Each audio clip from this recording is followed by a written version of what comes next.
கர்த்தருடைய பரிசுத்த நாமத்துக்கு ஸ்தோத்திரம்.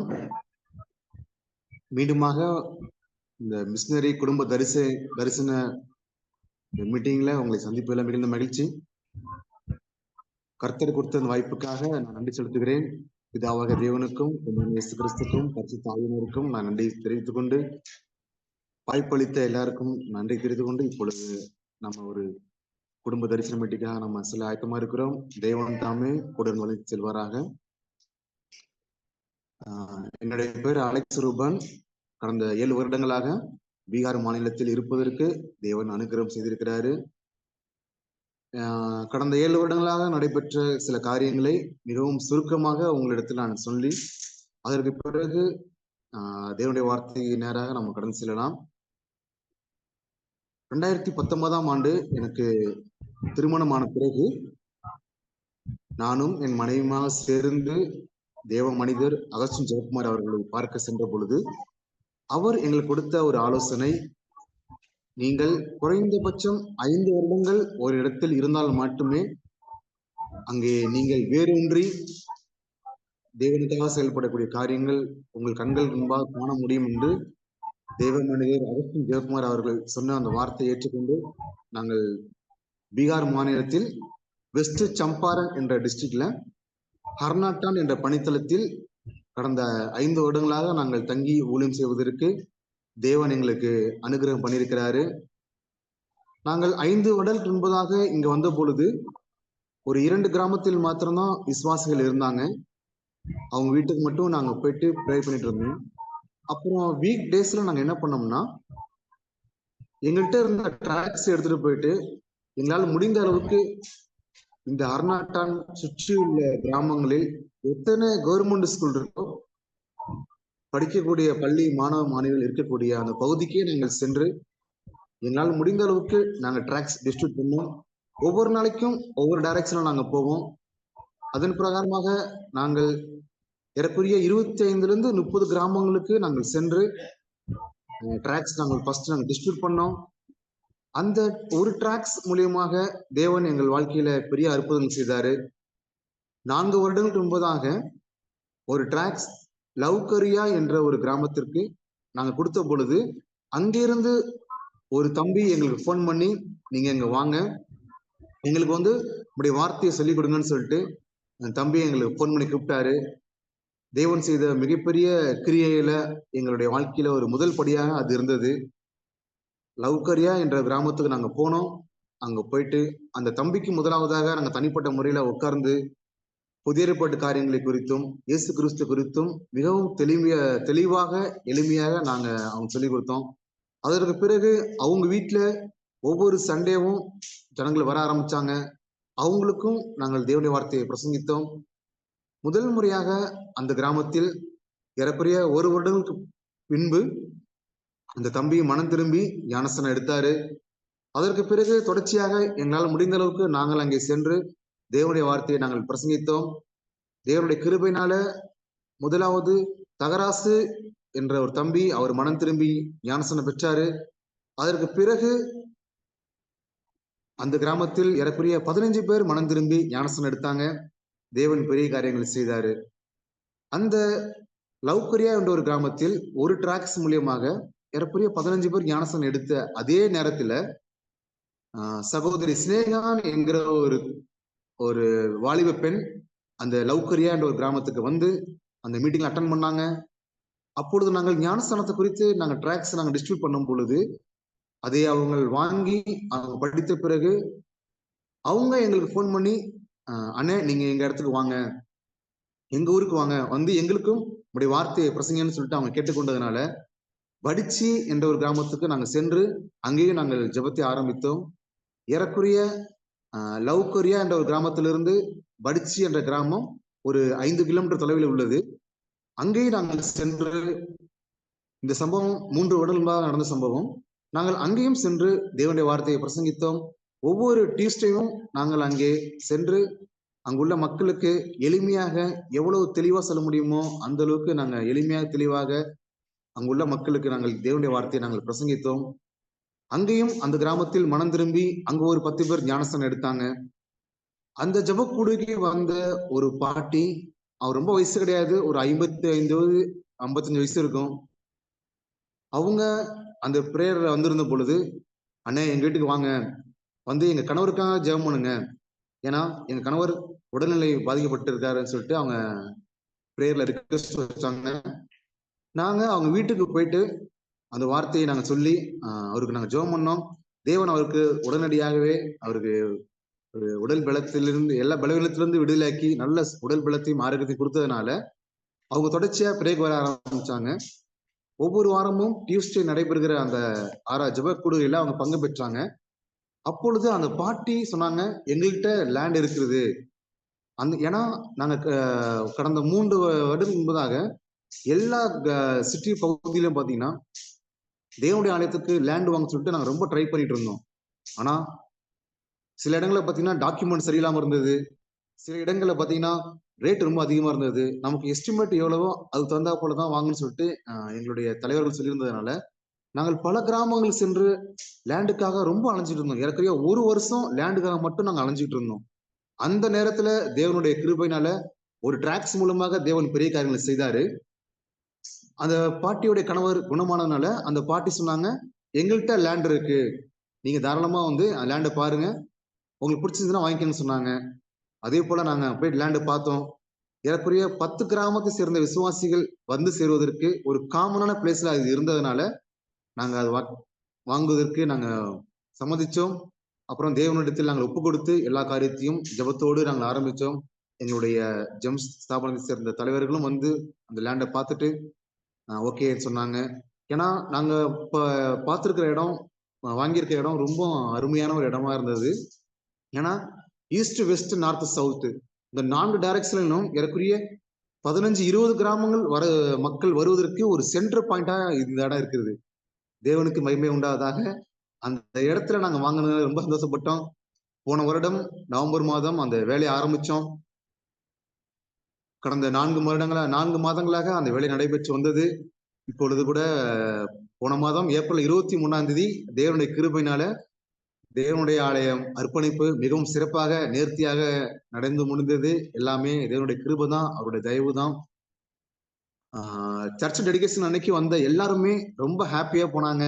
ஏன்னா இவங்க இப்பதான் முதல் தலைமுறை கிறிஸ்தவங்க. இவங்க எல்லாருமே ஃபர்ஸ்ட் ஒரு தேவனுடைய ஆலயம் அர்ப்பணிப்பை அவங்க பார்த்துட்டு போயிருக்காங்க, பார்த்துட்டு போனாங்க. எல்லா காரியங்களும் ஆராதனையிலிருந்து முடிவு ஜெபம் வரைக்கும் மிகவும் நேர்த்தியாக இருந்தது. வந்த தலைவர்களும் விசுவாசிகளும் எல்லாரும் ரொம்ப சந்தோஷமா போனாங்க. தேவனுடைய பிரசன்னம், தேவனுடைய மகிமை இங்க இருந்ததை நாங்க பார்த்தோம். இவையெல்லாவற்றுக்கும் காரணம் தேவனுடைய கிருபை மாத்திரம்தான். நம்முடைய தேவன் இங்குள்ள மக்களை நேசிக்கிறதுனாலதான் இவ்வளவு சீக்கிரமாகவே ஒரு ஃபீல்டுல 5 வருடத்துக்குள்ளாகவே தேவனுடைய ஆலயம் கட்டுவதுங்கிறது சாதாரண விஷயம் கிடையாது. ரொம்ப ஒரு அற்புதமான ஒரு ஆச்சரியமான விஷயம். எல்லாருமே சொன்னாங்க, 5 வருஷத்துக்குள்ள எப்படி நீங்க சர்ச்சை கட்டினீங்கன்னு சொல்லிட்டு. அது எங்களால முடிந்தது கிடையாது. எல்லாமே தேவனுடைய கிருபை தான். நம்முடைய தேவன் இந்த ஜனங்களை நேசிக்கிறதுனால இவ்வளவு பெரிய காரியம் மிகவும் சீக்கிரத்தில் நடந்து முடிந்தது. இது பாருங்களேன், ஒரே ஒரு டிராக்ஸ் மூலமாக தேவன் செய்த மிகப்பெரிய ஒரு காரியம். நாம தேவனுக்காக ஒரே ஒரு ஸ்டெப் எடுத்து வைக்கும் பொழுது மற்ற காரியங்கள் எல்லாமே தேவனை பார்த்துக் கொள்வார்.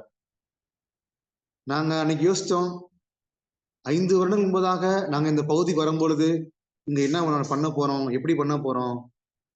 நமக்கு ஹிந்தி லாங்குவேஜ் தான் கொஞ்சம் தெரியும். ஆனா இங்க பாத்தீங்கன்னா லோக்கல் லாங்குவேஜ் போஜ்புரி. போஜ்புரின்னு ஒரு லோக்கல் பாஷை பேசுவாங்க அவங்க. அது பேசுறது புரியாது. எப்படி இந்த இடத்துல இருக்க போதுன்னு சொல்லிட்டு பல கேள்விகளோட தான் நாங்க வந்தோம். நம்ம வெறும் கொஸ்டின் மட்டும் பண்ணிக்கிட்டே இருந்திருந்தோம்னா இங்க வந்திருக்க முடியாது. நாங்க தேவன் மேல நம்பிக்கை வைத்து இங்க வந்ததுனால தேவனே எல்லா காரியங்களும் ஆயத்தம் பண்ணி வச்சிருந்தான்னு தான் நான் சொல்லுவேன். எல்லா காரியங்களும் ரெடியாக இருந்தது. விசுவாசிகள் ரெடியா இருந்தாங்க, டிராக்ஸ் ரெடியா இருந்துச்சு. நாங்க டிராக்ஸ் டிஸ்ட்ரிபியூட் பண்ணோம். அங்கிருந்து ஆட்கள் கூப்பிட்டாங்க. அதற்கு பிறகு தேவன் வழி நடத்துதல் ஒவ்வொரு காரியத்திலும் மிகவும் அற்புதமாக இருந்தது. அன்று நெகேமியா சொன்னாரு, தேவனுடைய தயவுள்ள கரம் எங்கள் மேல் இருந்ததினால் இந்த காரியம் வாய்த்தது என்று சொல்லி. எஸ்ராவும் சொன்னாரு, தேவனுடைய தயவுள்ள கரம் எங்கள் மேல் இருந்ததனால் என்று இந்த காரியம் வாய்க்க பண்ணதுன்னு சொல்லிட்டு. அதே போல நாங்களும் சொல்லுவோம், தேவனுடைய தயவுள்ள கரம் எங்களோட கூட இருந்ததுனாலதான் இவ்வளவு பெரிய ஒரு மகிமையான காரியம் 5 வருடங்களுக்கு முன்பதாக தேவ மனிதர் அகஸ்டின் ஜெயக்குமார் அவர்கள் சொன்ன ஒரு வார்த்தை, 5 வருடத்துல நீங்க ஒரு ஃபீல்ட்ல வெயிட் பண்ணுங்கன்னு சொன்னாரு. அதே போல இது எங்களுக்கு 5வது வருடம். 5வது வருடத்துல தேவனுடைய முன்குறித்தலின்படியே, தேவனுடைய அனாதி தீர்மானத்தின்படியே இந்த 5வது வருடத்தில் தேவனுடைய ஆலயம் அர்ப்பணிக்கப்பட்டு, இப்பொழுது ஒவ்வொரு வெள்ளிக்கிழமையும் உபவாச ஜெபமும், ஒவ்வொரு சண்டையும் ஆராதனையும் நடைபெறுவதற்கு தேவன் அனுகிரகம் பண்ணியிருக்கிறாரு. புதிய புதிய கிராமங்கள்ல ஜனங்கள் கேள்விப்பட்டு வராங்க. விசுவாசிகள் நாங்க எதிர்பார்த்த விசுவாசிகளை காட்டிலும் நாங்க எந்த ஊருக்கு போகாம இருந்தோம் அந்த புது ஊர்ல இருந்தா ஜனங்கள் கேள்விப்பட்டு இப்ப ஆலயத்துக்கு வந்துட்டு இருக்காங்க. தேவனுடைய கிருபை, அவருடைய மகிமை, வல்லமை வெளிப்பட்டு கொண்டிருக்கிறது. அசுத்தாவிலிருந்து பிடிப்பட்டவங்க எல்லாம் விடுதலை ஆகிட்டு இருக்காங்க. உடல் பலவீனமா இருந்தவங்க எல்லாம் குணமாக்கிட்டு இருக்காங்க. சமாதானம் இல்லாம இருந்தவங்க வாழ்க்கையில சமாதானம் கிடைச்சிருக்கு. வறுமையில வாழ்கின்ற மக்கள் என்னதான் வறுமையா இருந்தாலும் தேவனுடைய கிருபையினால நாங்கள் மிகுந்த சமாதானமா இருக்கிறோம் அண்ணன்னு சொல்லிட்டு வந்து சொல்லும் பொழுது எங்களுக்கு மிகுந்த மகிழ்ச்சி. தேவனுக்கு மகிமை உண்டாவதாக. இந்த நாளிலும் கூட நாம் தேவனுடைய வார்த்தைக்கு நேராக நம்ம கடந்து சொல்லுவோம். இந்த தினத்திலும் கூட செய்தியின் தலைப்பு தேவ பக்தியுள்ள கணவன், தேவ பக்தியுள்ள மனைவி. அதாவது காட்லி ஹஸ்பண்ட், காட்லி ஒய்ஃப். டோட்டலா சொல்ல போனா ஒரு தேவ பக்தியுள்ள குடும்பம் அது எப்படி இருக்கும்னு சொல்லிட்டு நம்ம இப்ப பார்க்க போறோம். நம்முடைய பரிசுத்த வேதாகமத்தில் அநேக பக்தியுள்ள குடும்பங்கள் இருக்கிறது நீங்க நன்றாகவே அறிஞ்சிருக்கிறீங்க. ஆபிரகாம் சாரால சொல்லலாம், ஈசாக்கு ரெபேக்கால சொல்லலாம், அதே போல மோசே சிப்போரால சொல்லலாம், அதே போல யோசுவாவுடைய குடும்பம், இது போல அநேக குடும்பங்களை நம்ம பழைய ஏற்பாட்டுல பக்தியுள்ள குடும்பங்களை பார்க்க முடியும். அதே போல புதிய ஏற்பாட்டு காலத்திலும் அநேக பக்தியுள்ள குடும்பங்கள், சகரியா, எலிசபெத், ஆக்கிலா, பிரிஸ்கிலா போன்றவங்க, அப்போஸ்தலருடைய குடும்பங்கள், இப்படியாக கூட அநேகர் நம்ம வேதத்திலிருந்து அநேக பக்தியுள்ள குடும்பங்களை நம்ம பார்த்திருப்போம். இன்றைய நாளிலும் கூட நாம் ஒரு தேவ பக்தியுள்ள குடும்பத்தை நம்ம பார்க்க இருக்கிறோம். அது யாருன்னா இன்றைக்கு தீர்க்கதரிசி எசேக்கியேலுடைய குடும்பத்தை குறித்து நாம இன்றைக்கு நம்ம பார்க்க இருக்கிறோம். அவங்க எப்படி ஒரு தேவ பக்தியுள்ள குடும்பமாக இருந்தாங்க, தேவனுடைய சித்தத்தை அவங்க எப்படி செஞ்சாங்க, எந்த காலகட்டத்துல செஞ்சாங்க, அதான் ரொம்ப இம்பார்ட்டன்ட். அதை குறித்து நம்ம இன்னைக்கு பார்க்க இருக்கிறோம். இன்னைக்கு அநேகர் பாத்தீங்கன்னா எசேக்கியேல் தீர்க்கதரிசி புஸ்தகத்துல இருந்து அநேக வசனங்களை எடுத்து அவர் எந்தெந்த காரியங்கள் பேசினாரு, இஸ்ரேல் ஜனங்களுக்கு விரோதமாக, தலைவர்களுக்கு விரோதமாக செஞ்ச காரியங்கள் எல்லாவற்றையும் அவர் வெளிப்படுத்தின காரியங்கள், அதை குறித்து மாத்திரம்தான் இன்றைக்கு அநேகர் சொல்லிக் கொண்டிருக்கிறார்கள். ஆனாலும் எசேக்கியேலும் ஒரு தேவ பக்தியில ஒரு கணவனாக அவர் வாழ்ந்திருக்கிறாரு. அவருடைய மனைவியும் வாழ்ந்திருக்கிறாங்க. அவங்க எப்படி என்ன செஞ்சாங்கன்னு சொல்லிட்டு இன்னைக்கு நம்ம நேரத்துக்கு தகுந்த போல நம்ம ஷார்ட்டாக நம்ம பார்த்து முடிக்கலாம். முதலாவது நம்ம எசேக்கியேல் குறித்து நம்ம சில காரியங்கள் நம்ம பார்க்கலாம். எசேக்கியேல் யாருன்னு பாத்தீங்கன்னா, எசேக்கியேல் 1ஆம் அதிகாரம் 3ஆம் வசனத்தில் எழுதப்பட்டிருக்கிறது. பூசி என்னும் ஆசாரனுடைய குமாரனாக எசேக்கியேல். எசேக்கியேல் யாருன்னா அவர் ஒரு ஆசாரியனுடைய குமாரனாக இருக்கிறாரு. அவருக்கு தேவனே தரிசனமாகி சில காரியங்கள் சொல்றாரு. நம்ம நான் பார்த்துக்கிறோம். இந்த எசேக்கியேல் பாத்தீங்கன்னா தேவனுடைய வார்த்தைக்கு அவர் அப்படியே கீழ்ப்படுகிற ஒரு நல்ல ஒரு மனிதனாக இருந்திருக்கிறாரு. இன்றைக்கு தேவனுக்கு தேவை தேவனுடைய வார்த்தைக்கு கீழ்பட்டு அவர் என்ன சொல்றாரோ, என்ன செய்ய சொல்றாரோ அதை முழுவதுமாக செய்து முடிக்கக்கூடிய மனிதனை தான் இன்று ஆண்டவர் தேடிக்கொண்டிருக்கிறார். நம்முடைய பரிசுத்த வேதாகமத்தில் பார்க்கும் பொழுது அநேகர் அப்படி வாழ்ந்திருக்கிறாங்க. தேவனுடைய வார்த்தை கேட்டு தேவன் என்ன சொன்னாரோ அதன் பிரகாரம் மாத்திரம் செய்து முடித்த சில தேவ மனிதர்கள் வாழ்ந்திருக்கிறாங்க. அந்த வரிசையில எசேக்கியேலும் பாத்தீங்கன்னா தேவன் என்ன சொன்னாரோ அந்த வார்த்தைக்கு அப்படியே அவர் கீழ்ப்படைந்திருக்கிறத நம்ம இன்றைக்கு சில காரியங்கள் நம்ம பார்க்க இருக்கிறோம். இங்க பாருங்களேன், 3ஆம் வசனம். மனுபுத்திரனே, நான் உனக்கு கொடுக்கிற இந்த சுருளை நீ உன் வயிற்றிலே உட்கொண்டு அதனால் உன் குடல்களை நெருப்புவாயாக என்றார். அப்பொழுது நான் அதை புசித்தேன், அது என் வாய்க்கு தேனை போல தித்திப்பாய் இருந்தது. இங்க பாருங்க, முதலாவதாக தேவன் சொல்றாரு, நீ என்னத்தை பார்க்கிறன்னு சொல்லிட்டு எசேக்கியேல்ட்ட தேவன் கேட்கும் பொழுது, அப்போ எசேக்கியேல் சொல்றாரு, என்னிடத்திற்கு நீட்டப்பட்ட ஒரு கை புஸ்தக சுருளை காண்கிறேன் என்று சொல்லிட்டு எசேக்கியேல் சொல்றாரு. அப்பொழுது தேவன் சொல்றாரு, ஓகே, இதை நீ வாங்கி புசிங்கிறாரு. அது உடனே அது வாங்கி புசிக்கிறாரு. அடுத்து பாருங்க, அந்த சம்பவம் நடந்து 7 நாட்களுக்கு பிறகு திரும்பவும் தேவன் பேசுகிறாரு. அப்ப கர்த்தருடைய வார்த்தை அவருக்கு ஒரு வருது. அப்ப என்ன சொல்றாரு பாருங்களேன். 3ஆம் அதிகாரம் 22ஆம் வசனம். கர்த்தருடைய கரம் என் மேல் அமர்ந்தது. அவர், நீ எழுந்திருந்து பள்ளத்தாக்குக்கு புறப்பட்டு போ, அங்கே உன்னுடனே பேசுவேன் என்றார். நீங்க பாருங்களேன், கர்த்தருடைய கரமே அவர் மேல வந்து அமர்ந்திருக்குது. அப்போ சொல்றாரு, நீ எழுந்து புறப்பட்டு பள்ளத்தாக்குக்கு போ, அங்கே உன்கிட்ட நான் பேசுவேன்னு சொல்லிட்டு. நீங்க நம்ம கேட்டிருப்போம், என்னாண்டவரே என்னிடத்துக்கு நேரடியாக வந்திருக்கிறீங்க, தரிசனமா இருக்கிறீங்க, உங்களுடைய கரம் என் மேல இருக்கிறது, இங்கே நீங்க சொல்லாமே, என்னை ஏன் நீங்க பள்ளத்தாக்குக்கு போக சொல்றீங்கன்னு சொல்லிட்டு. அதற்கும் எந்த ஒரு கேள்வி கேட்காம எசேக்கியேல் என்ன பண்றாருன்னா, உடனே பள்ளத்தாக்கு புறப்பட்டு போறாரு.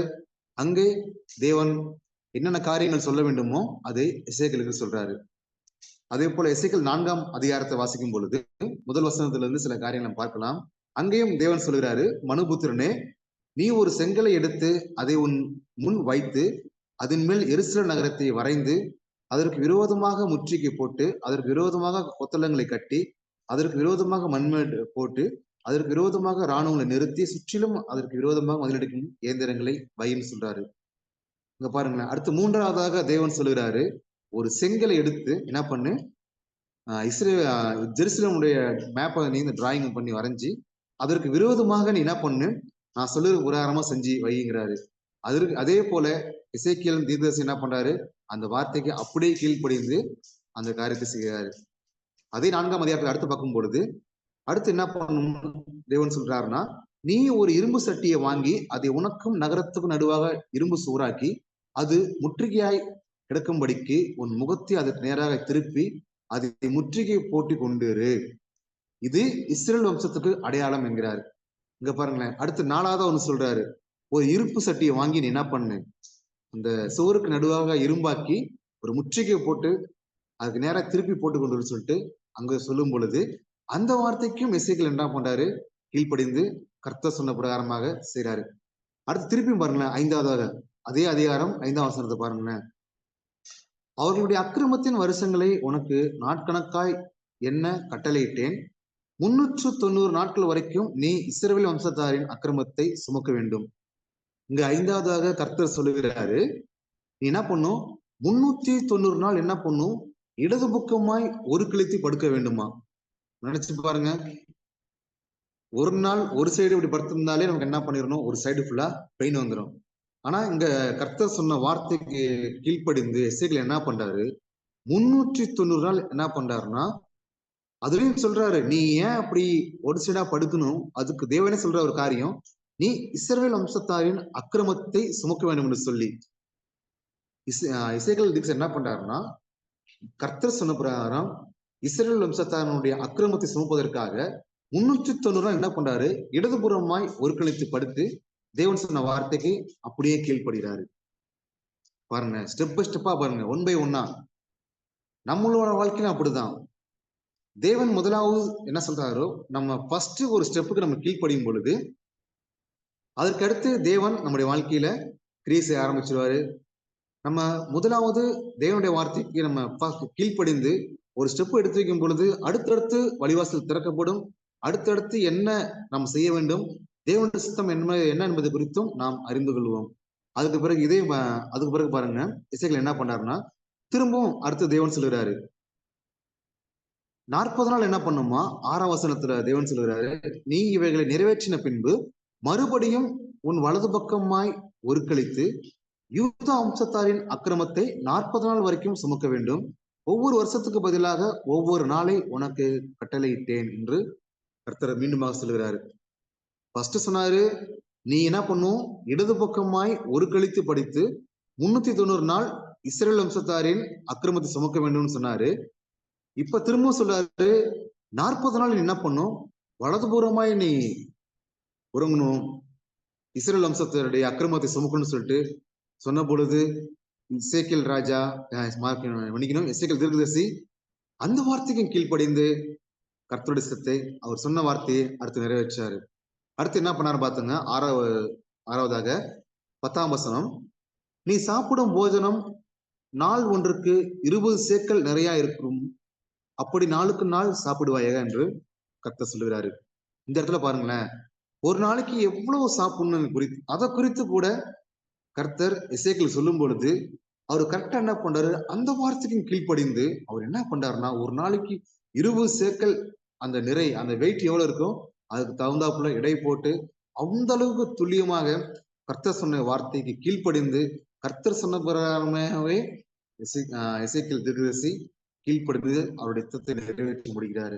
அடுத்து பாருங்க, அடுத்து தண்ணீர் எவ்வளவு குடிக்கணும் அதுக்கும் தேவன் எவ்வளவு ஒரு அளவு சொன்னாரோ அதே அளவு தான் எசேக்கியேல் இங்கேயும் கீழ்ப்படுகிறார். இங்க பாருங்க, தண்ணீரையும் அளவாய் ஹின் என்னும் படியில் 1/6 ஒரு பங்கை குடிப்பாய், அப்படி நாளுக்கு நாள் குடிப்பாயாக.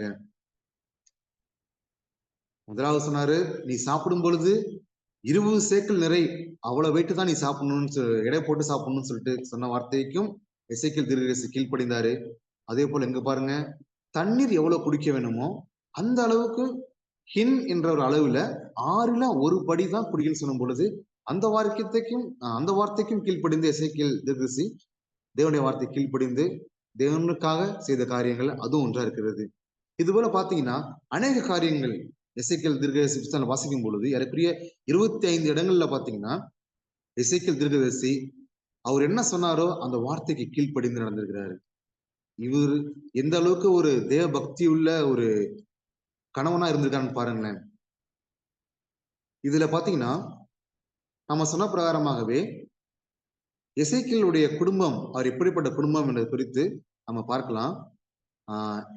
எசேக்கியேல் 24ஆம் அதிகாரத்துல 15ஆம் வசனம், நான் இவ்வளவு நேரம் எசேக்கியேல் எப்படி தேவனுடைய வார்த்தைக்கு கீழ்ப்படிந்தாரு, கர்த்தருடைய வார்த்தைக்கு கீழ்ப்படிந்தாரு, கர்த்தர் சொன்ன ஒவ்வொரு வார்த்தையும் எந்த அளவுக்கு அக்யூரேட்டாக நோட் பண்ணி அதன் பிரகாரம் செய்தார் என்பது குறித்து நம்ம சில காரியங்களை பார்த்தோம்.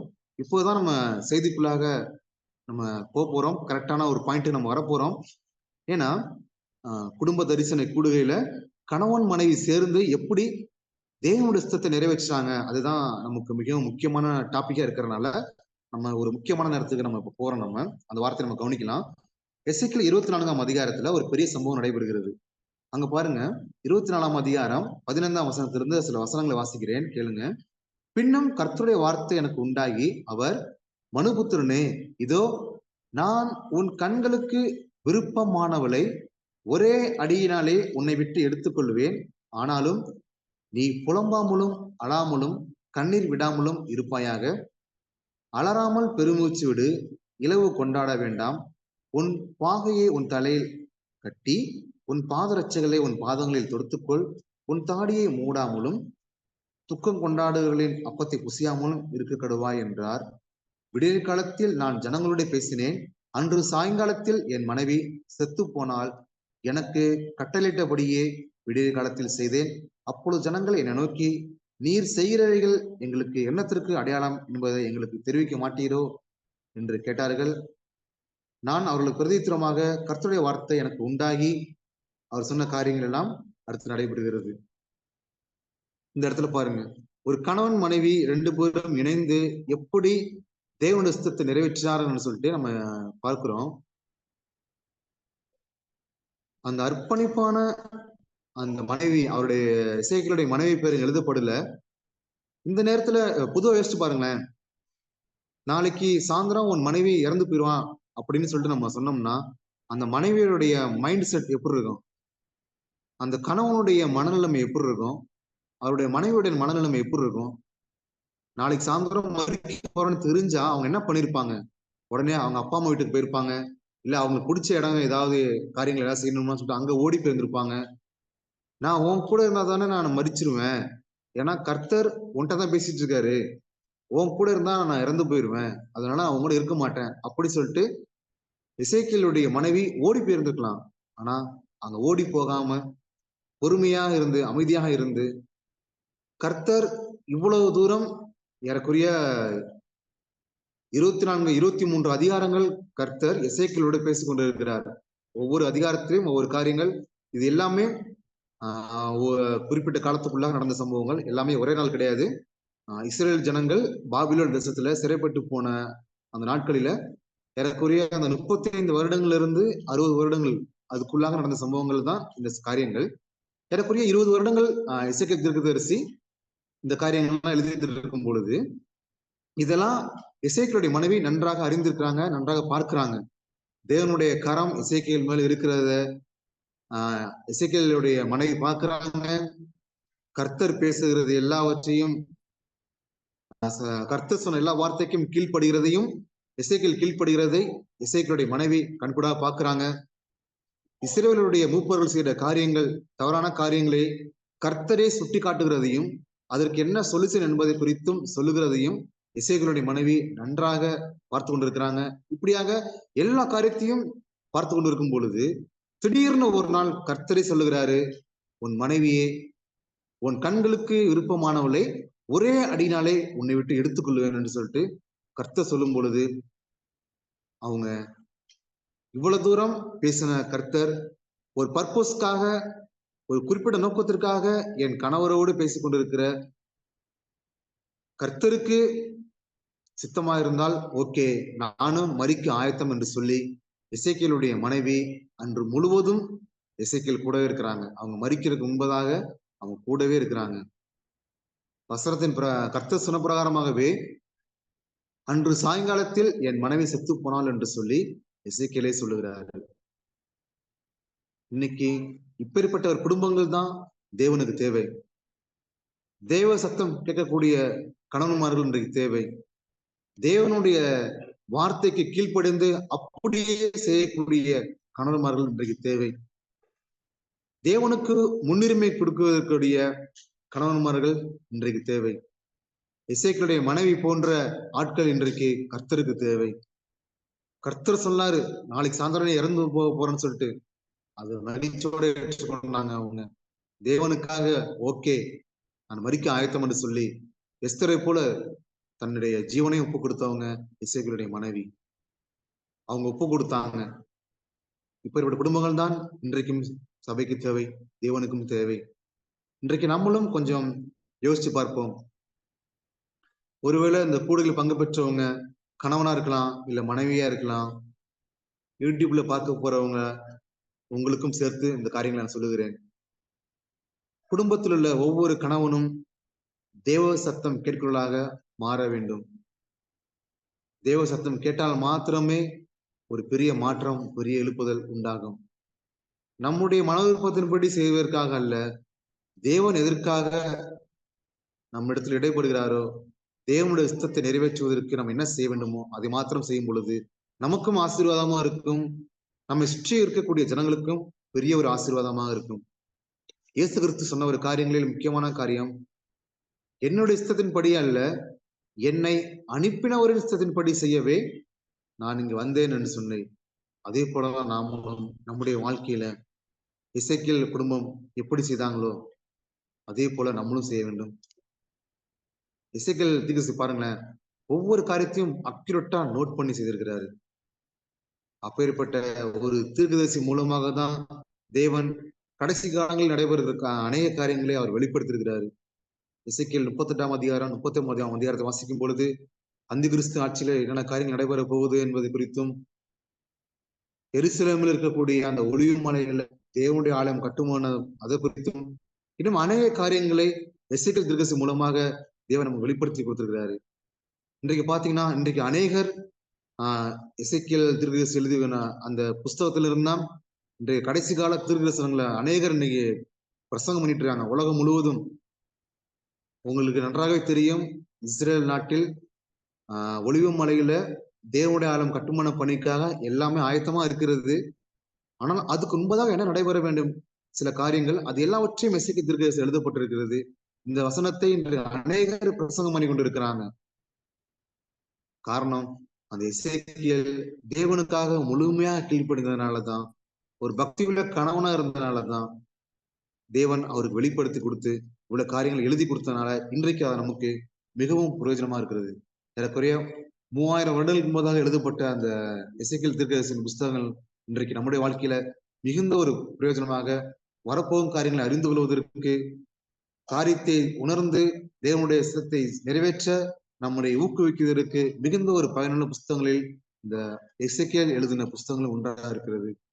அதற்கு முழு ஆசீர்வாதம், இந்த ஆசீர்வாதம் கொடுத்ததுக்கு காரணமே அந்த எசேக்கியேல் குடும்பம் தான். அவங்க எவ்வளவு பக்தியாக வாழ்ந்தாங்க. தேவ கிருபையால தேவனுடைய சித்தத்தை கேட்டு, சத்தம் கேட்டு அவருடைய சித்தம் செய்த ஒரு மிகப்பெரிய குடும்பமாக இருந்தனாலதான் இன்னைக்கு இவ்வளவு ஒரு ஆசீர்வாதம் நம்மளுக்கு கிடைச்சிருக்கு. நம்மளும் வரப்போற நாட்களில நம்முடைய வாழ்க்கையிலும் தேவன் எசேக்கியேல் குடும்பத்தை எப்படி பயன்படுத்தினாரோ அதே போல நம்முடைய வாழ்க்கையிலும் தேவன் சொல்லக்கூடிய வார்த்தைகளை கேட்டு நாம் அதன்படி செய்யும் பொழுது நம்மளுமாக தேவன் ஒரு பெரிய மாற்றங்களையும் ஒரு பெரிய எழுப்புதலையும் உண்டாக்குவாராக. அடுத்ததாக புதிய ஏற்பாட்டு காலத்தில் இருந்தும் ஒரு பக்தியுள்ள குடும்பங்களை நாம் பார்த்த பிறகு நாம் செல்லலாம். ஜெபத்துக்கு நேராக செல்லலாம். உங்களுக்கு நன்றாக தெரிந்திருக்கப்படி சகரியா, எலிசபெத்து அவங்க வயசானவங்க. அப்படி இருந்தும் அவங்களுக்கு குழந்தை இல்லாத சூழ்நிலையிலும் அவங்க என்ன பண்ணாங்க? தேவனுக்காக ஊழியம் செய்தாங்க. நம்முடைய வாழ்க்கையில நம்ம எப்படி இருக்கோம்? ஆசீர்வாதம் கிடைச்சா மட்டும்தான் நம்ம இங்க வருகிறோமா?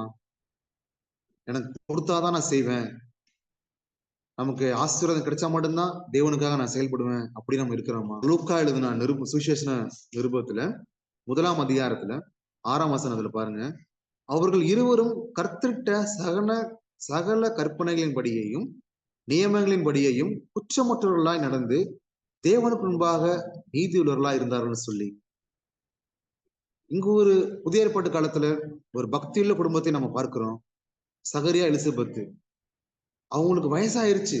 வசனம் சொல்லுது எலிசபெத் மலடின்னு சொல்லிட்டு தேவன் அங்க வார்த்தை எழுதி வச்சிருக்கிறாரு. வயதானவங்க மலடி, குழந்தை இல்லாம இருக்கு. அப்போ அவங்க என்ன பண்றாங்க? ஆசாரிய ஊழிய முறைமையின்படி அவன் தேவாலயத்துக்குள் பிரவேசித்து தூபம் காட்டுகிறதுக்கு சீட்டை பெற்றான் என்று சொல்லி லூக்கா 1ஆம் அதிகாரம் 9ஆம் வசனத்துல. அதே போல சகரியாவும் என்ன பண்றாங்க? தன் கணவனோடு இணைந்து தனக்கு ஆசீர்வாதம் கிடைத்தாலும் பரவாயில்ல, எனக்கு ஆசீர்வாதம் இல்லாமல் இருந்தாலும் பரவாயில்ல, நான் தேவனுக்காக செயல்படுவேன் என்ற ஒரு உணர்வோடு சகரியாவும் எலிசபெத்தும் சேர்ந்து செயல்படுகிறாங்க. அவங்க அப்படி உண்மை உத்தமாக இருந்ததுனாலதான் அவங்களுடைய வாழ்க்கையில யோவான் ஸ்நானன் பிறந்து இஸ்ரேல் நாட்டிலே ஒரு பெரிய ஒரு மாற்றத்தையும் எழுப்புதல் உண்டாததுக்கு காரணமாக இருந்த ஒரு மிகப்பெரிய தேவனால் பயன்படுத்தப்பட்ட வல்லமையான தீர்க்கதரிசி யோவான் ஸ்நானன் பிறப்பதற்கு அவர் காரணமாக இருந்தாங்க சகரியா, எலிசபெத்து. அதே போல புதிய ஏற்பாட்டு காலத்துல அப்போஸ்தலனாகிய பவுல் வாழ்ந்த நாட்களிலும் ஆக்கிலா, பிரிஸ்கிலா போன்ற அந்த குடும்பத்தை குறித்தும் நன்றாக அறிந்திருக்கிறீர்கள். அவங்களும் ஒரு பக்தியுள்ள ஒரு குடும்பம். ஆக்கிலா, பிரிஸ்கிலா அவங்க 2 பேருமே தேவ பக்தி உள்ளவங்க. 2 பேருமே தேவனுக்காக சேர்ந்து இணைந்து செயல்படுகிறவங்க. அன்றைக்கு தேவன் எப்படி அந்த குடும்பத்தை பயன்படுத்தி ஆக்கிலா, பிரிஸ்கிலா எங்கெல்லாம் போறாங்களோ அங்கெல்லாம் அவங்க என்ன பண்ணிடுவாங்கன்னா இயேசு கிறிஸ்துவுக்காக சாட்சி உள்ள ஒரு வாழ்க்கை வாழ்ந்துருவாங்க. கிறிஸ்துவை அறிவிச்சு அங்க ஒரு சிறிய சபையை ஸ்தாபிச்சிருவாங்க. அதற்கு பிறகு அவங்க அந்த இடத்த விட்டு வேற இடத்துக்கு எங்க போனாலுமே இது போல காரியங்களை அவங்க செய்யறாங்க. அவங்களும் பாத்தீங்கன்னா தேவனால் பயன்படுத்தப்பட்ட ஒரு பாத்திரங்களில் ஆக்கிலா, பிரிஸ்கிலா அவங்களும் ஒரு குடும்பம், பக்தியில ஒரு குடும்பம். நம்முடைய வாழ்க்கையிலும் இவங்களை போன்ற குடும்பத்தை நம்ம எல்லாருமே நம்ம இந்த குடும்பத்தை நம்ம பார்க்கிறோம், வாசிக்கிறோம், தியானிக்கிறோம். ஆனா நம்ம அதன் பிரகாரம் செய்யறோமா? அதுதான் ஒரு பெரிய கொஸ்டின் மார்க். நம்முடைய வாழ்க்கையிலும் ஒரு உணர்வு வேணும். ஒரு நம்மளும் தேவனால் பயன்படுத்தப்பட வேண்டும். நம்மளும் மற்றவங்களுக்கு ஆசீர்வாதமாக மாற வேண்டும் சொல்லிட்டு நமக்குள்ள ஒரு உணர்வு இருக்கும் பொழுதுதான் தேவன் நம்மளையும் எடுத்து பயன்படுத்துவார், நம்முடைய குடும்பத்திலும் எடுத்து பயன்படுத்துவார். எப்படி தேவனுடைய சித்தம் எதுவாக இருக்கிறதோ அது போலதான் நம்முடைய வாழ்க்கையும் சித்தமாக மாற வேண்டும். அப்போஸ்தலனாகிய பவுல் கொலோசியருக்கு எழுதின நிருபத்துல சொல்லுகிறாரு, தேவனை அறிகிற அறிவில் நீங்கள் விருத்தி அடைய வேண்டும் என்று சொல்லி உங்களுக்காக நான் ஜெபிக்கிறேன் என்று சொன்னாரு. அந்த ஜெபம் நம்முடைய வாழ்க்கையிலும் ஒவ்வொரு நாளும் நாம் செய்ய வேண்டும். தேவனை அறிகிற அறிவில நாம அனுதினமும் வளர வேண்டும். தேவனுடைய சித்தத்தை செய்கிற நபர்களாக நாமளும் மாற வேண்டும் என்பதுதான் அவருடைய சித்தமா இருக்கிறது. தேவன் சொன்ன ஒரு வார்த்தைக்கு கீழ்ப்படிந்து அப்போஸ்தலனாகிய பவுல் புறப்பட்டு போனதுனாலதான் அநேக இடங்களில அநேக மக்கள் ரட்சிக்கப்படுவதற்கு காரணமாக இருந்தாரு. தேவன் சொன்ன ஒரு வார்த்தைக்கு புறப்பட்டு போனதுனாலதான் தேவ மனிதர் அகஸ்டின் ஜெயக்குமார் அவர்கள் நம்முடைய தமிழ்நாட்டிலிருந்து இந்த பீகாருக்கு வந்ததுனால இன்றைக்கு ஏறக்குறைய எத்தனை ஆயிரம் கிராமங்களில் விசுவாசிகள் இருக்கிறாங்க, எத்தனை லட்சம் மக்கள் ரட்சிக்கப்பட்டு இருக்கிறாங்க, எத்தனை பல நூறு சபைகள் ஸ்தாபிக்கப்பட்டு இருக்கிறது. இதுக்கு எல்லாத்துக்குமே காரணம் தேவனுடைய சத்தம் கேட்டனாலதான். தேவனுடைய சத்தம் கேட்டு அவருடைய சித்தம் செய்யும் பொழுது ஒரு நாம் நினைச்சு கூட பார்க்க முடியாத மிகப்பெரிய ஒரு எழுப்புதலையும் மாற்றத்தையும் தேவனால் நம் மூலமாக இந்த பூமியில நிறைவேற்றி முடிப்பதற்கு அவர் உண்மையில தேவனா இருக்கிறாரு. இன்றைய தினத்திலும் கூட நாமளும் ஒரு தீர்மானம் எடுப்போம். நாமளும் அனுதினமும் தேவனுடைய சித்தம் கேட்க வேண்டும் என்று சொல்லி நம்ம ஜெபிப்போம். நிச்சயமாகவே தேவன் நம்மளோட இடைபடுவார், நம்மளோட பேசுவார், வருங்காரியங்களை நமக்கு வெளிப்படுத்துவார். ஒரு காலத்தில் நான் என்னுடைய வாழ்க்கையில நான் நினைச்சு கூட பார்த்தது கிடையாது. இயேசு கிறிஸ்து எனக்கு சொப்பனத்துல தரிசனமாகுவார், என்னோட பேசுவார் என்று சொல்லி நான் ஒருபொழுதும் நான் நினைச்சது கிடையாது. ஆனாலும் அவருடைய தீர்மானத்தின்படியே, அவருடைய முன்குறித்தலின்படியே தேவன் எனக்கு 2 முறை சொப்பனத்தில் தரிசனமாகி என்னோட பேசினார். என்ன காரியம் செய்ய வேண்டும் என்று சொல்லி என்னோடு இடைப்பட்டு என்னை வழிநடத்தினதனால் இன்றைக்கு பீகார் மாநிலத்தில் வெஸ்ட் சம்பாரன் என்ற டிஸ்ட்ரிக்ட்ல கர்நாடகா என்ற பணித்தளத்தில் இங்கே நாங்கள் தங்கியிருந்து ஊழியம் செய்வதற்கும் 5 வருடங்களுக்குள்ளாகவே தேவனுடைய ஆலயம் கட்டி முடிப்பதற்கும் மிகப்பெரிய ஒரு உதவியாக இருந்தது. எல்லாம் அவருடைய கிருப தயவு தான். காரணம், நம்ம தேவனை அறிகிற அறிவில வளரணும். தேவனுடைய சித்தத்தை அறிகிற அறிவில இன்னும் நம்ம வளரணும். அப்பொழுதுதான் நாம எல்லோரும் தேவன் பயன்படுத்தக்கூடிய ஒரு பாத்திரமாக நாம மாறுவோம். இன்றைக்கு தேவன் தாமே நம்மோடு இடைப்பட்டிருக்கிறாரு. எசேக்கியேல் தீர்க்கதரிசி மூலமாக எழுதி கொடுத்த வார்த்தைகள், எசேக்கியேல் குடும்பத்தில் நடைபெற்ற காரியங்களை இன்றைக்கு தேவன் அவருடைய வார்த்தை மூலமாக நம்மோடு பேசியிருக்கிறாரு. நாம் தீர்மானம் எடுப்போம். எசேக்கியேல் தீர்க்கதரிசி போல ஒரு பக்தியுள்ள கணவனாக இருக்கணும். எசேக்கியேலுடைய மனைவி போல அர்ப்பணிக்கப்பட்ட ஒரு மனைவியாக இருக்க வேண்டும். கணவன் மனைவி இருவருமாகவே சேர்ந்து தேவனுடைய சத்தத்துக்கு கீழ்ப்படிந்து தேவனுடைய சத்தத்தை நிறைவேற்றுவர்களாக நம்ம மாற வேண்டும் என்று சொல்லி இன்றைக்கு தேவன் விரும்புகிறார். இந்த வார்த்தை மூலமாக தேவன் நம்மோடு இடைப்பட்டுக் கொண்டிருக்கிறார். அதுக்காக நம்ம நன்றி செலுத்துவோம். தேவன் தாமே பெரிய காரியம் செய்வாராக.